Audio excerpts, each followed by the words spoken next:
129వ జయంతి సందర్భంగా ఇక్కడికి మహబూబ్నగర్ జిల్లా కేంద్రంలోని విగ్రహం దగ్గరికి వచ్చి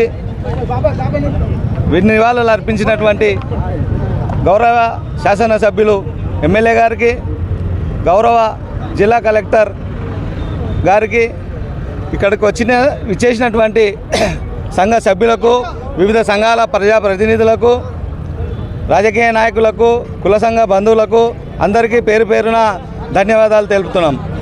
ఈ సందర్భంగా ప్రభుత్వం వీరనారి ఐలమ్మ పేరు కోటి ఉమెన్స్ కాలేజీకి చిట్యాల ఐలమ్మ మహిళా యూనివర్సిటీగా నామకరణం చేసినందుకు, అలాగే వారి మునిమనవరాలైన శ్వేత ఐలమ్మ గారికి మహిళా కమిషన్ సభ్యురాలుగా నియమించినందుకు వారికి మహబూబ్నగర్ జిల్లా రజక రిజర్వేషన్ సమితి తరపున ముఖ్యమంత్రి గారికి ధన్యవాదాలు తెలియజేస్తున్నాం.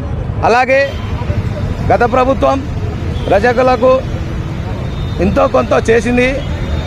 ఈ ప్రభుత్వం కూడా రజకులకు ఫెడరేషన్తో పాటు సంక్షేమ కార్యక్రమాలు కొనసాగించాలని ఈ సందర్భంగా డిమాండ్ చేస్తున్నాం.